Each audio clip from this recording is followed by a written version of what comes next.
There's all kinds of different ways to break. You can break physically, you can break mentally, you can break your heart, you can break your spirit, and none of those are fun, and all of those are gonna leave a mark.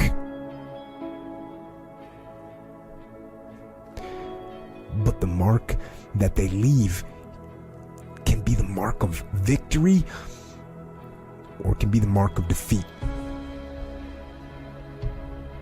Because every time you break, and in every way that you break, while it's a chance, it's definitely a chance for you to give up and for you to just to fall apart. But there's also opportunity. There's opportunity to get stronger, and get smarter, and get faster, and get tougher, and get more stable, and get more resilient, and get better.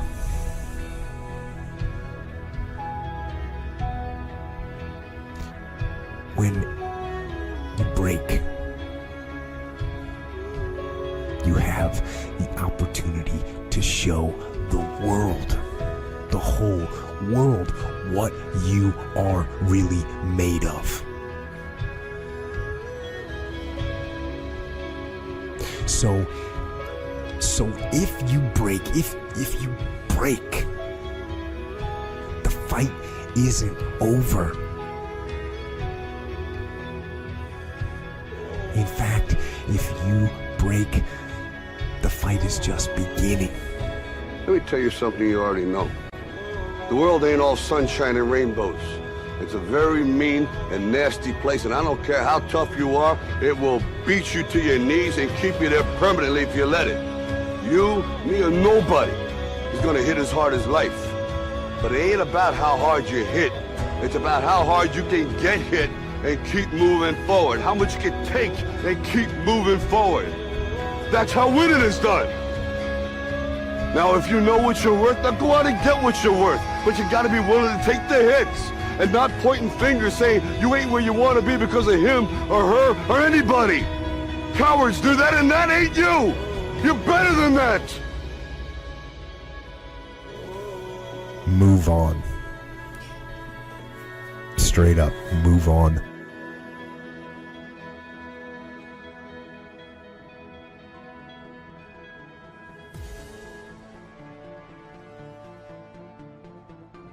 You will not defeat me. You will not destroy me. Some of you are so ignorant. You've been through so much hell. You gonna quit now? You should have quit 10 years ago when you got raped. You should have quit 10 years ago when he walked out on you. You should have been quit. You don't quit now. It's the 10th round. You got 2 more to go. And when you get to success, it's not about skill. When you get to a certain level of success, it's about stamina. It's about stamina. It's about you won't break me. You can't take me. I fought too long. I fought too hard. If I was going to quit Satan, you should have got me at 17. You should have thrown me when I was eating out of the trash can. It's too late now. I'm in the Ritz-Carlton. It's too late now. It's too late. I got people's lives I take. It's too late. You should have broke me a long time ago. I'm unbreakable now.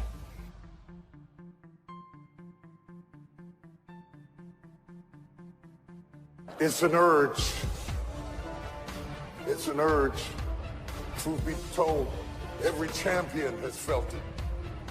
Every president has felt it. Every king has felt it. Every lion has felt it. Every winner has felt it.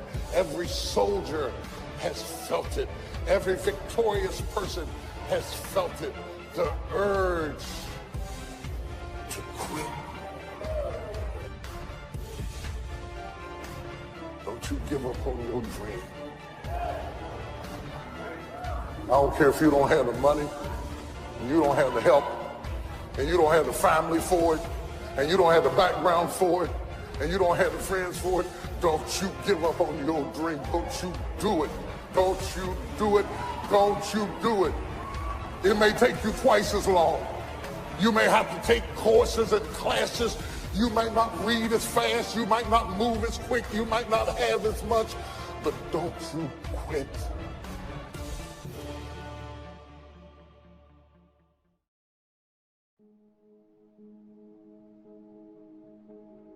You buy a ticket on a train or a plane because you want to go someplace, and you know exactly where you're going.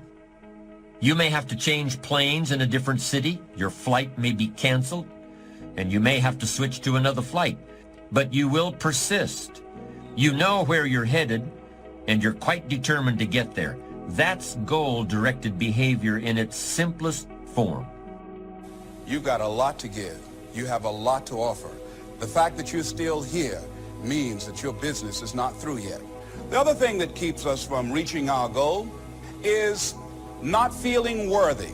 Because see, when you don't feel worthy of your goal, you'll begin to unconsciously engage in self-destructive behavior, like procrastinating, constantly putting things off, squandering your time, and that's what life is made of. Do you have character? Are you for sale?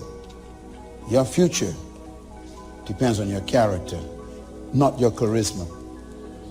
And most leaders, whether they are politicians, preachers, or parents, they try to live off their charisma. They try to live off their talent. When you start to pile them into life, what's your distraction? Just be honest. Are you distracted by ESPN? Are you distracted by movies, video games, gossip, haters, right? Your problems. Are you distracted with things that don't matter in your life? There's all these things competing to get you to not be focused. How about your insecurities? How about your fears or your problems? Are you using all of these? Do you your relationship issues, does it distract you from your big goals? Do you let these things, do you almost willingly do it? It first starts with decision on your part. And may I add, well, you should decide. Why let worry continue to take money out of your pocket and bank account? Why let worry any longer keep you from becoming all you can be?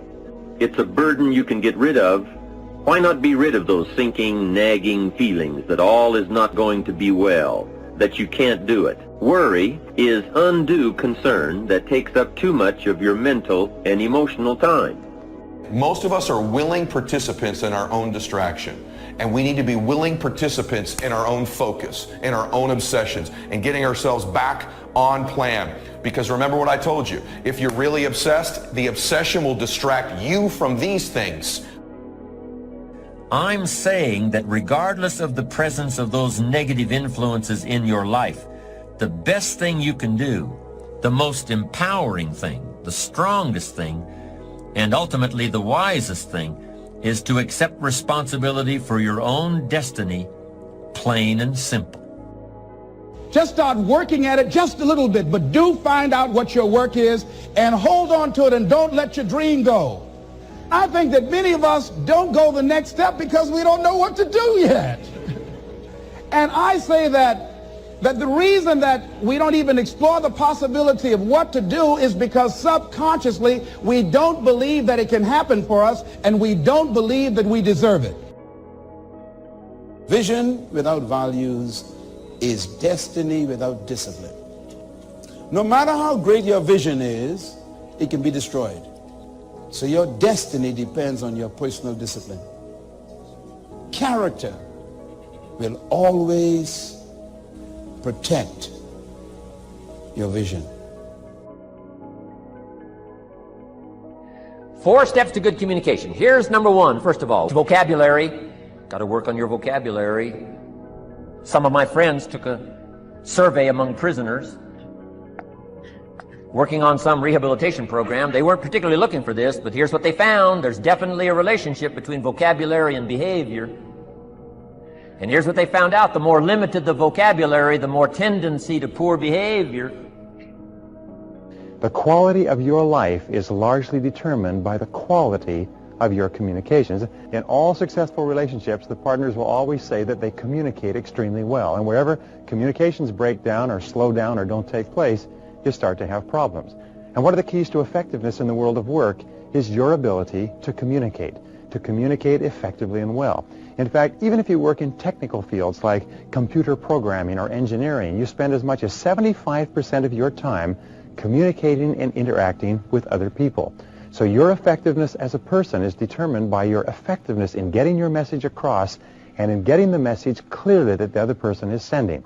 And by the way, there's two forms of communications. The first form is your interpersonal communications, the way you talk to yourself and dialogue with yourself and think and plan to yourself. And the other form of communications is the way you interact with others. And of course, one affects the other. And wonderfully enough, how to communicate is a learned skill. And you can get better and better at it by learning what the best communicators do and practicing it until it becomes a regular part of your repertoire. Number one, there are three elements to any conversation. A, words only account for 7% of the message. When you talk, it's only 7% is the words. That's why they say in speaking, people will forget most of what you say, but they will remember the way you said it. And B is the tone of voice. The mere tone of your voice accounts for fully 38% of your message. And if you're on the phone, it counts for almost 80% of your message, maybe even more. When you want to sound friendly, warm, reassuring, intimate, or caring when you speak, keep your voice in the lower range where the deeper sounds are. The lower to middle tones are also great when you want to reason with the other person or show that you care or that you're being thoughtful. Also, remind yourself to slow down. It's very difficult to be close, friendly, warm, or thoughtful when you're speaking too quickly. Most of us tend to slow down naturally when we're expressing our deeper emotions, except for maybe anger. And when you slow it down, your voice tones actually drop and it becomes lower and more gentle. Powerful people, by the way, deliberately speak more slowly and with lower tones. They slow it down and they pause. And this gives their words power and people pay more attention to them. Women, by the way, are very sensitive to tones of voice and to very tiny changes in tones of voice. How many men have heard this? I know I have. When I said, well, I just said this, she said, it's not what you said. It's your tone of voice. So, tone of voice is important, and that's why we need to give some thought to it, because if we're in a hurry or busy or rushed, sometimes our tone of voice can be clipped or short, and it can be hurtful. C is body language accounts for fully 55% of your communication. And the rule is that people believe the dominant message. What message is dominant? For example, if you say, well, do you love me?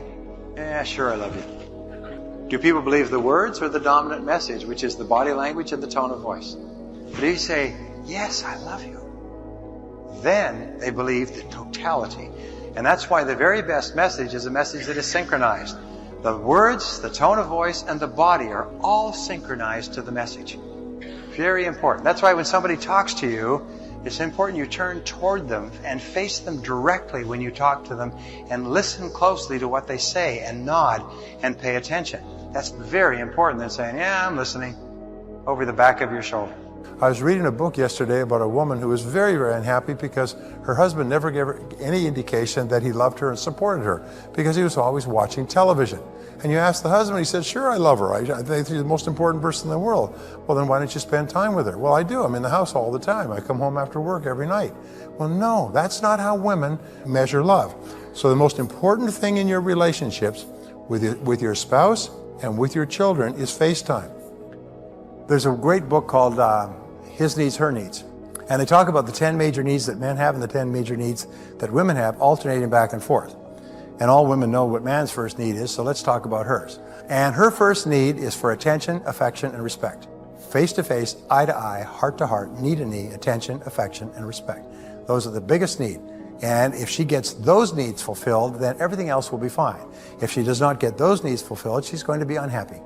And men think, well, geez, I'm in the same house, I'm watching TV. No, the only time you are actually with the woman in your world is when you're face to face and giving them attention and listening to them when they talk and giving them affection and respect.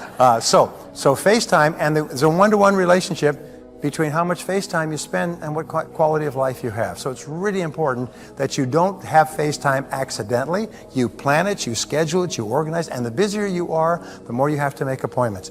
Well, number two, there are three parts of any conversation. A, the first part of conversation is ethos. Ethos has to do with the character of the person. A person who has high character can say little and be enormously influential. Emerson said, "What you are shouts at me so loudly I can't hear a word you're saying." B is pathos. Pathos is the second part of communication. It means connecting with the emotions. And we connect with the emotions when we tune in and focus in on the person and their problems and their needs. Always remember, people are carrying a heavy load. There was a wonderful line I read that said, if every person who complains about their problems could come from all corners of the earth and take and pile their problems in a heap, and if each person could see the size and gravity of the problems of others, they would sneak forward shamefacedly and take their petty problems away and creep into the night. Next, words are a way of expressing what's going on in your head, what's going on in your heart. What if you can't see well and you can't express well? You can imagine the tragic scenario of 5 years of that, 10 years of that, 20 years of that showing no improvement. Behavior now becomes a major problem. And that person's world gets smaller and smaller and smaller. Why? They can't see and they can't express. And finally, they don't need much bigger place than a 10 by 12 cell. Their world is so small anyway, don't need much bigger place. I'm asking you to stretch your vocabulary.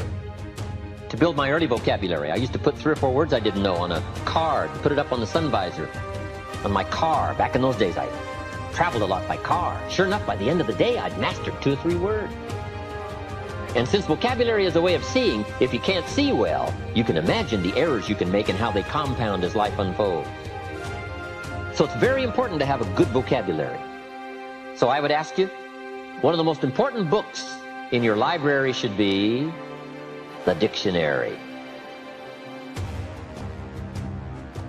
Next is sensitivity. You got to understand, we use the phrase where people are coming from, where they've been, what's going on. Sensitivity training is so important. People not like you, people that have got challenges and problems and difficulties. You got to do your best to be sensitive to other people, where they find themselves, the pit they might be in currently, what's going on. Be sensitive to that.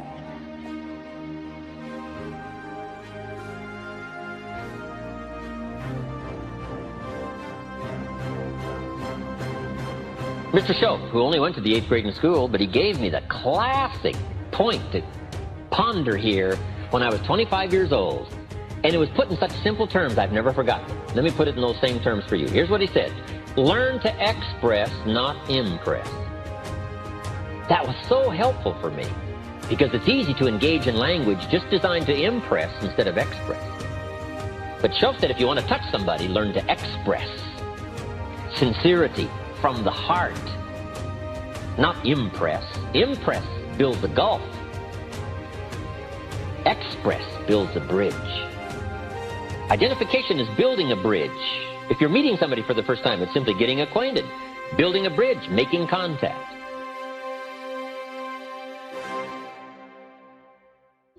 Here's one of the clues. Find something you have in common. That's where you start, something you have in common. Here's the clue to really affecting people. Start with where they are before you try to take them to where you want them to go. Meet people where they are. If somebody's hurting, you got to meet in the hurt. If somebody's in trouble, you got to start with the trouble. The key is to start where somebody is. If they're in trouble, you got to start with trouble. You can't talk success if somebody's in trouble. You got to start, first of all, talking trouble. So that when somebody is stricken in the heart, and you've had this experience, maybe not as deeply, but somewhat of an experience of being stricken in the heart. When you meet somebody and you're trying to help them, you can talk about being stricken in the heart, and it'll have substance, it'll have meaning, it'll have depth.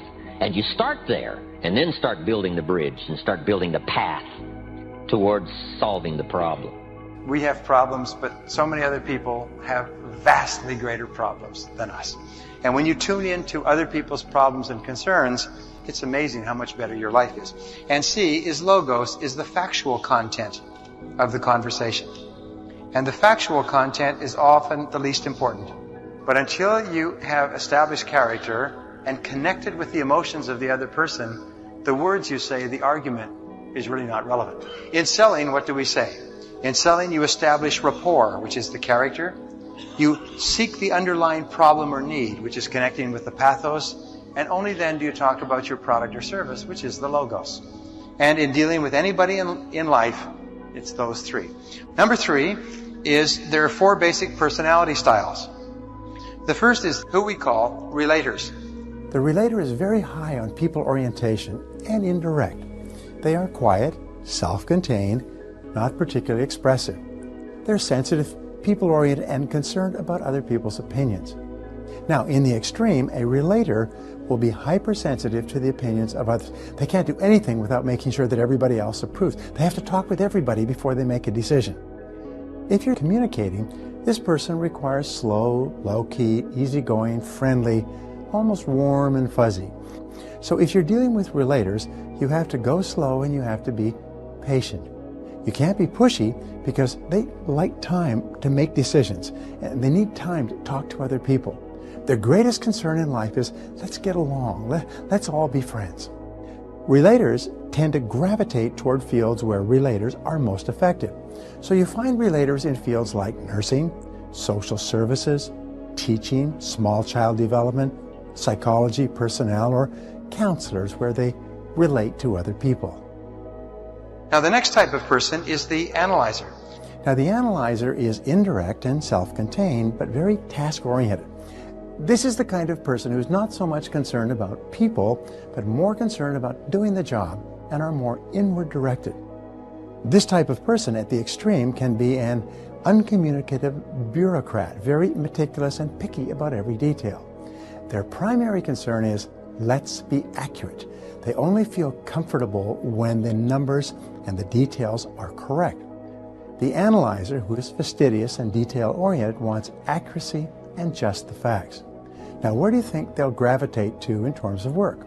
Well, they'll gravitate toward accounting, computers, engineering, bookkeeping, computer programming, any field where the problems don't talk back. When you're dealing with an analyzer, concentrate on giving them lots of detail because this is what makes them comfortable with a decision. Now the third type of person is what we call the director. The director, these people are bottom line oriented, impatient. They make quick decisions and they don't need a lot of detail. They're most concerned with let's get results, get to the bottom line, cut to the chase. Now, who do you think would read the most copies of People magazine so far? Well, the relator. Who do you think is reading Success Magazine, Business Week, Forbes, and Success books and Success audio programs? It's the director, the go-getter, the one who kicks you-know-what and then takes names. The fourth type of personality is what we call the socializer, and sometimes they're called expressive. They like to express themselves a lot. The socializer is outgoing, direct, voluble, and very people-oriented. This person's primary motivation is achievement, and achievement with and through other people. They like to talk about achievement. What are you doing? How did you do it? How did it work? Let me tell you what I did and how it worked for me. Many times they become managers or executives because they have highly integrated personalities. They're very concerned about results, but they're also concerned about people. They have both a strong focus on people and a very strong focus on achievement and getting things done. Now, everybody you meet is in one of these 4 quadrants or groups. The mistake that most people make is that they treat everyone else as if they were just the same as they were. If you're in sales, by the way, you will miss 3/4 of your potential prospects because you treat them all the way you are. However, no matter which style of communicator you are, 3/4 of the people you meet are something else. Now, there's no right or wrong, better or worse style. These are almost born into people. You can see them in children from an early age. However, your job in asking questions and listening to people is to find out which style they are and then to practice personality flexibility. so that you can get along with a greater number of different types of people. Here's one more thing. Whatever style you are, the person you are the most ideal for would be the exact opposite. Nature demands balance in temperament. Nature demands that the opposite person in the relationship or the marriage be temperamentally balanced with you. Notice that when you think about your personality and the personality of your spouse. And one last point on communication. If you want to get good at communication, you have to be aware of doing it every day as a practice session of getting better, so that when the real important occasions arise, you will have the gift, and you'll have the style, you'll have the sharpness and the clarity and the substance and the emotion. I have a key phrase for you. Actions are no substitute for words. Don't fail to say it.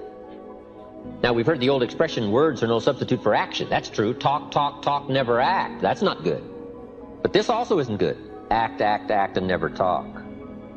Accept every opportunity to go make a little talk if that's going to be your business. Get better at talking to your kids. Come up with more illustrations. Come up with more ideas. Read an extra book, How to Communicate with Teenagers, so you'll have something a little better to say. And then just practice it. Get good at it. Get better at it. Practice everywhere. If you're going to give someone a gift and send a little card, practice making this little card something they'll keep and remember for the rest of their lives.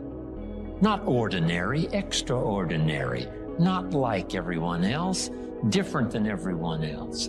It's the practice of using your gift of saying things another way until a light turns on, another way that expresses something heartfelt that the standard ordinary language wouldn't express, couldn't reach, couldn't paint these mental pictures. It's okay to give flowers, but don't let flowers do all your talking. Flowers have a limited vocabulary. Guess what flowers say? You remembered. That's about all they say. Flowers don't say, nobody in this world affects me like you do. Love. See, flowers talk, but they don't say that. That you got to put in the little card. Nobody in this world affects me like you do. Love, and then you sign it. And see, long after the flowers are gone, somebody's going to keep the words. The words are more powerful than the flowers. So don't let flowers do all your talking. See if you can't choose the words that are meaningful, words that are unique.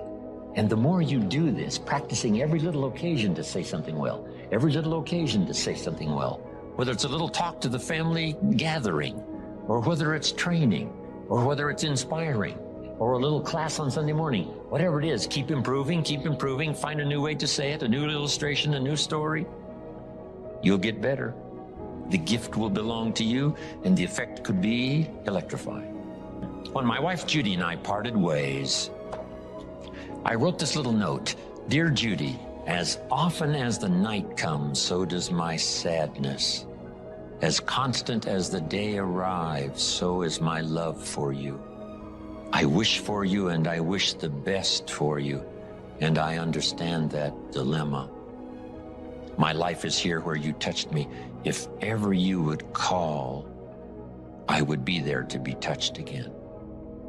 It wasn't very long, it was just a few words, but I tried to express what was going on in my heart and soul at the moment. So I'm asking you, don't fail to say it. Here's an expression we've heard. Words are no substitute for action. That's true. Let me give you another one. Action is no substitute for words. It's okay to do, but you've also got to say.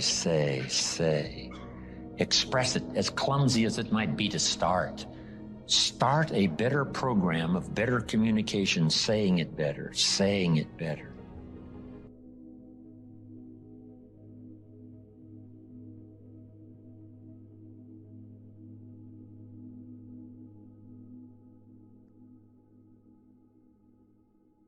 Need a little pick-me-up today? Welcome to the new Fresh Motivation app, where you'll find daily motivation, daily quotes. Listen to your favorite speeches in the background or with a black screen, so nothing interrupts your motivational moment. where you can create your personal profile, create playlists of your favorite speeches and quotes, add personal notes, and start setting goals.